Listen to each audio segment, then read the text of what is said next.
Il y a 35 ans, presque jour pour jour, la conférence nationale adoptait le multipartisme, mettant ainsi fin au règne du parti unique qu'avait instauré le président Albert Bernard Bongo en mars 1968, avec la création du Parti démocratique gabonais PDG, et lequel lui-même abrogeait le multipartisme que le Gabon avait connu dans ses premières années d'indépendance. 35 ans après, que reste-t-il des rêves de liberté, des rêves de démocratie, des rêves d'alternance et d'état de droit qu'avaient portés les acteurs de ce moment fort de la vie démocratique de notre pays? À chacun de répondre à ces interrogations, tant sont riches tous les aspects qui ont jonché notre marche commune depuis mars-avril 1990. Il reviendra de même aux historiens de procéder à une lecture scientifique des causes exactes ayant conduit au blocage de l'alternance et aux différentes crises post-électorales. Pour notre part, alors que la Cour constitutionnelle a proclamé de manière définitive les résultats de l'élection présidentielle du 12 avril 2025, il nous faut à présent tourner la page et ouvrir de nouvelles perspectives pour notre action politique commune. Ces orientations nouvelles, nous les tirons principalement d'une part de notre parcours, dont certains aspects ont pu être soldés durant cette campagne électorale, et d'autre part de notre expérience partagée. J'ai en effet définitivement tourné la page de mon appartenance au Parti démocratique gabonais, de même que celle de ma participation au régime qu'avait incarné Ali Bongo Ondimba et dont le président actuel assure la continuité jusque dans ses formes les plus déguisées. Ma rencontre avec les Gabonaises et les Gabonais au cours de mon chemin de Damas m'a conduit à porter un regard lucide sur ce qui s'est produit dans notre pays et sur les leçons à en tirer. De ces rencontres avec toutes les couches de notre société, dans les villes comme dans les villages, j'ai également tiré les principaux enseignements ayant présidé à l'élaboration de notre projet de société que nous avons présenté à nos compatriotes lors de cette élection. Ce projet a recueilli plus de 20 000 voix selon les suffrages que le ministère de l'Intérieur a bien voulu nous accorder. Et ces voix, il faut bien le reconnaître, étaient bien au-delà de ce chiffre. Ces voix méritent davantage. Et notre projet lui-même mériterait d'être vulgarisé auprès de nos compatriotes, car il répond à leurs préoccupations immédiates pour ce qui est de la solidarité nationale et de la redistribution des richesses. Les minima sociaux que nous avons préconisés représentent en effet une solution concrète aux attentes légitimes d'une part importante de la société gabonaise. Les politiques publiques engagées depuis de longues années ont en effet laissé sur le bord de la route de nombreux compatriotes. Il n'est pas possible d'envisager une paix sociale et civile durable si les solutions urgentes n'y sont apportées. Le minimum jeunesse, le minimum vieillesse et le revenu universel garanti de 150 000 francs CFA par mois ont été conçus pour garantir la justice sociale, l'équité, la solidarité et la paix. Mes chers compatriotes, notre combat politique commun, débuté dans le rejet du projet de constitution adopté par référendum en novembre 2020, ne saurait s'achever avec l'élection présidentielle d'avril 2025. Cette date du 12 avril 2025 doit au contraire marquer le début d'un nouvel engagement pour faire triompher nos idéaux partagés. Il nous faudra travailler à atteindre le plus grand nombre de personnes, travailler à partager l'idée d'un retour assumé à l'esprit et à la lettre de la Constitution de 1991. La Constitution actuelle, fruit du coup d'État du 30 août 2023 et de ses usurpations, est porteuse de danger pour notre vivre ensemble, pour nos libertés et pour l'équilibre de nos institutions. Sa mise en œuvre ne pourra conduire qu'à des dérives dont personne ne mesure à ce jour les véritables conséquences. Nous devrons de même innerver le corps social gabonais de l'idée d'une gouvernance nouvelle, fondée sur la transparence et la moralisation de la vie publique, toutes choses devant aboutir à la société de confiance que nous appelons de tous nos vœux. Mesdames et messieurs, tout au long de la campagne électorale, j'ai indiqué que sitôt mon élection acquise, je mettrai en place la commission Vérité, Justice et Réconciliation. J'avais également affirmé que même dans l'hypothèse d'une non-élection, j'allais continuer à me battre pour que la vérité de ces crises post-électorales 2009 et 2016 soit connue. Je tiendrai parole. Cette demande ne quittera pas notre engagement politique. Les autorités de la transition avaient indiqué qu'elles attendaient le nouveau gouvernement issu des élections. Le moment est donc venu pour que ce sujet soit à nouveau sur la table. Je m'y emploie. À tous ceux qui se sont engagés à nos côtés durant cette campagne électorale, à ceux qui nous ont accordé leur suffrage sans pression aucune, il me faut apporter un certain nombre d'éclairages avant de poursuivre mon propos. Ces derniers temps, j'entends de nombreux commentaires et analyses sur de supposées discussions qu'il y aurait entre le pouvoir et moi. Il n'en est rien. Il n'en est rien. Je ne suis en discussion avec personne. Aucun poste ne m'a été proposé et je n'ai rien demandé à personne. Je sais qu'il s'est instauré dans notre pays une pratique de marchandage politique. Outre que je n'en vois pas l'intérêt et l'objet, ni même la pertinence dans la situation actuelle de notre pays, il convient surtout de relever que cela est contraire à ma conception de la démocratie, de la gouvernance et de l'état de droit. En effet, de mon point de vue, le vainqueur de l'élection présidentielle doit gouverner et gérer le pays avec ceux qui l'ont aidé à gagner l'élection. Ceux qui ont perdu doivent pour leur part travailler à rendre leur projet majoritaire dans l'opinion et à le soumettre à nouveau le moment venu. C'est de cette façon, et de cette façon seulement, que la clarté reprendra ses droits dans la classe politique gabonaise. C'est de cette façon également que nous mettrons un terme aux confusions. Qui plus est, le résultat octroyé par les organisateurs du scrutin, ayant tout d'un plébiscite, sachons raison garder et laisser à César ce qu'il s'est attribué, y compris par la ruse. Je ne suis donc pas favorable à des discussions qui n'auraient pour seule finalité que de renforcer la défiance des populations à l'égard de la classe politique. En outre, j'entends des commentaires dans un autre sens et des débats autour du supposé statut de leader de l'opposition. Là également, et en toute cohérence, je ne me sens nullement concerné par une telle proposition. Le choix d'un régime présidentialiste ne peut qu'aboutir à l'absolutisme, c'est-à-dire à l'absence de tout contre-pouvoir institutionnel. C'est le pouvoir absolu d'un seul sur tous. Ce choix a été voulu par les dirigeants actuels. Or, toute notre démarche a consisté à nous opposer de manière ferme à cette constitution. Nous l'avons fait durant le débat référendaire. Nous l'avons fait après le débat référendaire. Il est donc évident à nos yeux que l'essence de notre combat, c'est de refuser cette constitution et ses conséquences. Par ailleurs, je ne suis pas ouvert à l'idée d'endosser un rôle taillé sur mesure pour plaire au prince. Si cela chante à certains de s'y conformer, cela ne correspond pas à ma vision politique. Face à un régime absolutiste, il n'est de contre-pouvoir que le peuple. Nous nous tiendrons à ses côtés. C'est là où se trouve désormais notre place.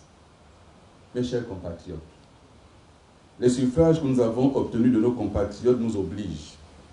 Ils nous obligent. Ils ne sont certes qu'une première étape, mais est-ce que nous serons assez courageux? Est-ce que nous serons assez ambitieux? Est-ce que nous serons assez sages pour nous en saisir et regarder ensemble vers l'avenir avec lucidité et gravité. Durant les 15 jours de campagne que nous venons de vivre, et même avant, nous sommes passés par des souffrances véritables. Nous avons affronté des doutes, des suspicions. Nous avons enduré injures et colibets, et ce faisant, nous avons payé le prix de notre liberté. Cette liberté retrouvée, nous ne permettrons à personne de nous la reprendre. Personne. Pour la première fois, depuis le début de notre carrière politique, mon nom, Billy Bizeu, n'est plus attaché à une personne. Le 12 avril 2025, je suis allé à la reconquête de ma liberté. Je ne suis plus l'homme de personne. Cette liberté retrouvée et reconquise avec vous doit conduire à plus de responsabilités. Cette responsabilité, elle repose sur chacun de nous, ici comme ailleurs. L'avenir que nous avons choisi de dessiner ensemble doit être conforme à nos démarches de rupture, celles que nous avons proposées aux Gabonaises et aux Gabonais durant la campagne électorale. Ce ne sera pas facile. Nous devrons nous départir de nos anciennes manières de voir la politique, de nos habitudes, mais nous devrons également tenir la barre afin d'ouvrir des champs nouveaux à la jeunesse qui nous regarde et qui nous a suivis. De ce fait, oui, mes chers compatriotes, il nous faut nous doter urgemment d'un instrument politique capable de porter nos aspirations. Nous le ferons. Nous le ferons. Et la semaine prochaine, nous déposerons les instruments de création de nos partis politiques auprès du ministère de l'Intérieur, comme le veut la loi en vigueur. 15 jours après ce dépôt des instruments, nous lancerons une campagne d'adhésion à notre parti qui, conformément à la volonté de beaucoup d'entre vous qui ont été consultés, devra prendre le nom, l'appellation Ensemble pour le Gabon, en lieu et place de la plateforme qui a porté jusque-là notre combat politique. Ce faisant, nous devons nous monter à la hauteur des espérances que nous avons allumées en notre peuple. Nous n'avons pas gagné l'élection, nous avons conquis le cœur des Gabonaises et des Gabonais. Soyons dignes de cela. Soyons dignes de la jeunesse qui a cru en nous, des cadres qui ont pris l'engagement de nous accompagner, des retraités qui ont cru à notre combat. Soyons dignes et ne décevons pas. Ce rendez-vous que nous prenons avec l'histoire, nous devons avoir conscience qu'il engagera des centaines, voire des milliers de vies, des centaines, voire des milliers de vies. Sachons nous montrer à la hauteur, car nous devons ouvrir pour notre jeunesse de nouvelles espérances.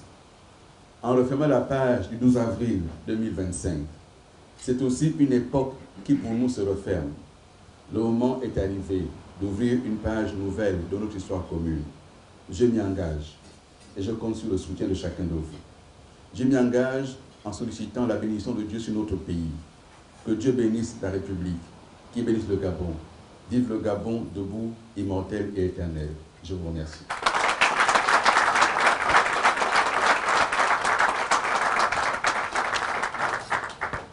Merci. Je vois que nos amis journalistes sont là et ils sont pressés de prendre le micro pour les questions. On va en prendre quelques-unes.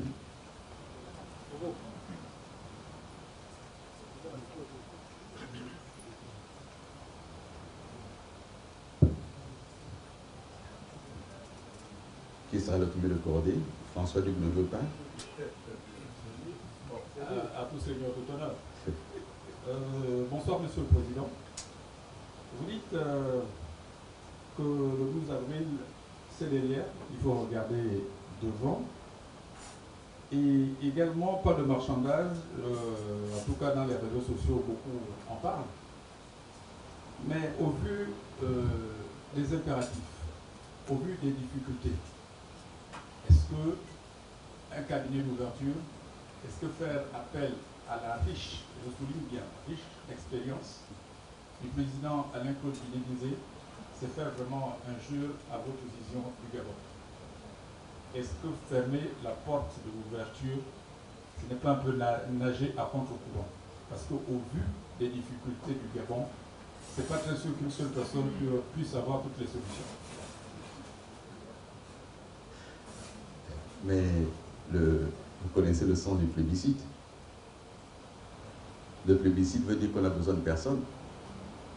Non, je crois qu'un des éléments qui a contribué à la confusion générale dans le pays, ça a été cette pratique qui a voulu qu'au lendemain d'une échéance présidentielle, la classe politique se retrouve pour discuter et pour parler sommairement, se partager le gâteau pour reprendre l'expression des autres.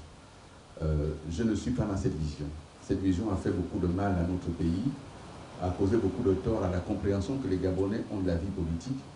Et j'ai indiqué que je sais d'où je viens. Je sais que pendant tout ce parcours, il y a eu des suspicions, il y a eu des soupçons. Est-ce que Midi Biso n'est pas dans un jeu? Est-ce que ma démarche elle est claire, elle est transparente? Et je pense que notre pays a beaucoup de cadres, beaucoup d'élites qui ont beaucoup d'expérience, et y compris aux côtés de ceux qui ont contribué à cette élection de l'autre. Et je crois qu'il faut laisser à César ce qui lui appartient, ce qu'il a voulu prendre.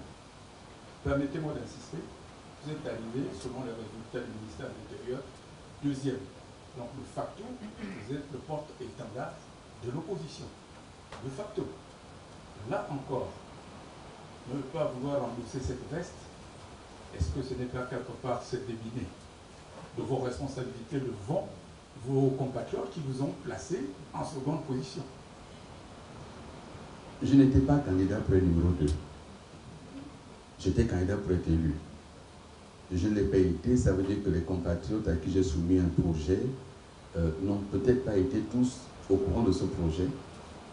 Ils n'ont peut-être pas bien compris, mais je suis convaincu que c'est le meilleur projet pour le Gabon.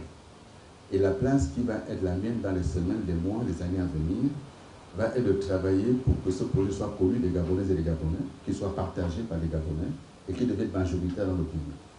Monsieur le Président, la toute dernière question, j'ai eu l'honneur d'ouvrir, je continue, tant que quelqu'un ne va pas lever la main. Je n'avais pas fini de répondre, mais bon, c'est pas grave. Je vous en prie. Donc, avec Ensemble pour le Gabon, ça va faire à peu près 110 partis, si mon décompte est bon. Or, selon la nouvelle constitution, il serait question de regroupement de partis. Vous souhaiterez maintenir Ensemble pour le Gabon ou vous fondre dans, on va dire quoi, dans un groupe se rapprochant de votre idéologie, de votre vision pour le Gabon?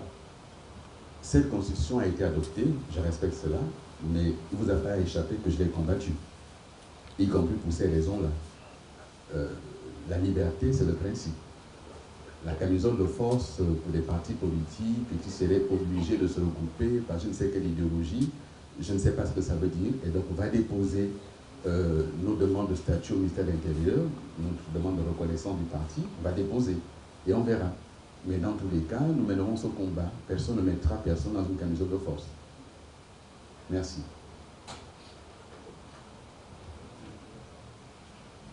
François Duc ayant enchaîné, peut-être qu'il a posé des questions que les autres voulaient poser. Bonsoir Président, je vais au nom de la rédaction de Gabon 24. Alors ma question était sur le fait qu'il y a un de vos anciens collaborateurs tout au long de la campagne qui vous accusait d'avoir... La campagne est finie, monsieur. Oui, tout à fait. C'est fini. Bon, parce que certains Gabonais veulent la avoir campagne est terminée, des monsieur. La campagne est terminée, je viens de le dire. Je n'y reviens pas. On regarde vers l'avant. Merci.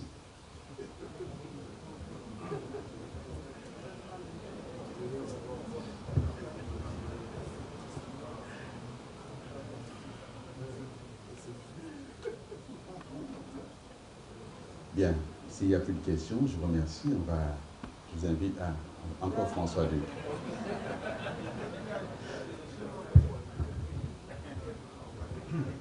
En regardant le calendrier, les prochaines joutes électorales, ce sont donc les législatives, les sénatoriales et les municipales. D'abord, avant de vous poser la question relative à ces questions, que pensez-vous du fait que, normalement, la transition s'achève avec l'élection présidentielle? Mais il s'avère que les mandats des parlementaires de la transition et des élus, et des responsables locaux, il y a eu prolongation.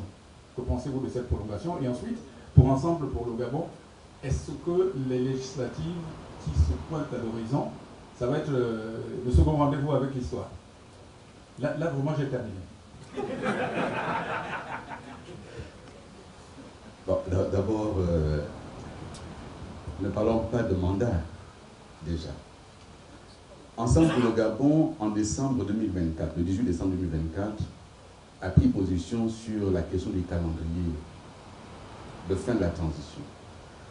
Et me semble-t-il, le 27 décembre 2024, nous avons proposé et déposé sur la table du plan de la transition notre projet de calendrier. Pour nous, Ensemble pour le Gabon, l'élection présidentielle aurait dû être le point final pour ce qui est de la transition, et non pas le commencement. La conséquence d'avoir commencé par l'élection présidentielle, c'est que le serment sera prêté devant une cour constitutionnelle à caution. C'est que la gouvernance se fera là devant un parlement à caution.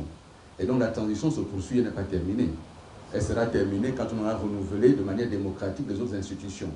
Et donc il y a ce qui est proclamé et il y a les faits. Ils ont proclamé la fin de la transition avec l'élection présidentielle, mais le fait est que les institutions de la transition se poursuivent. Le serment sera prêté devant les institutions de la transition. Le gouvernement qui sera mis en place lorsque celui qui fait office de vice-président du gouvernement se présentera, ce sera devant un parlement de la transition. Les premières lois qui seront présentées et votées seront devant un parlement de la transition. Et donc pour nous, ça pose 1000 problèmes. D'abord un problème juridique majeur et un problème politique. Mais il y a des choix qui ont été faits et chacun assume ses choix devant l'histoire. S'agissant du rendez-vous pour les élections législatives, Ensemble pour le Gabon et ses partenaires décideront pour ce qui est de ces élections-là. Pour nous, c'est une élection pour élire les députés, les maires, les sénateurs, mais comme je l'ai indiqué, la nouvelle constitution, elle est présidentialiste. Et donc, elle a supprimé, elle a enlevé toute substance au Parlement, notamment le pouvoir de contrôle d'action du gouvernement. Et donc, s'il y a des candidats, on verra comment investir des candidats, mais ce n'est pas pour nous un élément majeur. Vous voyez ce que je veux dire? L'élément majeur viendra après cette première élection pour deux raisons. Nous sommes une formation politique nouvelle, il nous faut nous implanter sur le terrain, et donc on ne va pas commencer à faire de cette première échéance une échéance majeure. Ça pourra être une échéance test pour voir comment nous sommes implantés, on ne va pas la bouder, on ne va pas la refuser. S'il y a des candidats qui sont bien implantés, on va les accompagner, on va les investir. Mais l'élection majeure pour nous viendra après ce renouvellement, pourvu que le calendrier soit tenu. Dernière chose sur ce sujet, à moins que les choses aient changé, mais est-ce que quelqu'un sait aujourd'hui quel est le découpage électoral pour lequel on va aux élections? On a ajouté les sièges de députés de l'étranger, ils vont d'où à où, ça concerne quelle circonscription exactement. On a ajouté les sénateurs, est-ce que ça a été déterminé? Donc il y a des préalables, il y a des éléments qu'il faut connaître d'abord avant de se déterminer. Merci François. Bien, on peut donc aller, je vous invite à un vin d'honneur à côté, on pourra continuer les échanges sur place. Merci d'être venu et ce qui est important à retenir dans ce que nous venons de dire, c'est trois choses. Première chose, l'élection présidentielle est derrière nous. C'est fini, c'est pour ça d'ailleurs qu'on n'a pas porté le recours. Donc, les suffrages qu'on nous a attribués, on les prend.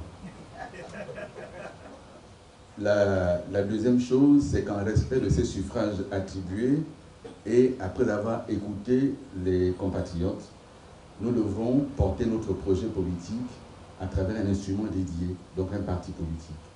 Et je ne souhaite pas qu'on aille mal interpréter, parce que tous les leaders qui ont accompagné Ensemble pour le Gabon sont là, et ils sont partie prenante de cela. Ce parti politique que nous allons déposer ne se substitue pas à leur parti politique, mais le moment venu, nous allons regarder comment on continue à travailler ensemble dans une coalition, une formation politique, et un regroupement de partis politiques. La troisième chose que je souhaite que nous retenions, c'est que, en ce qui concerne le parcours de M. Alain-Claude Dibézeux, le 12 avril a été la fin d'une époque. Et le 12 avril a ouvert la porte pour une nouvelle époque. Et donc, je suis désolé pour notre jeune compatriote de Gabon 24. Ce n'est pas tant que je n'ai pas voulu répondre à votre question, c'est seulement qu'en toute logique, c'est terminé la campagne présidentielle. Et je ne souhaite pas continuer à m'étendre sur ce sujet. Merci beaucoup et que Dieu vous garde.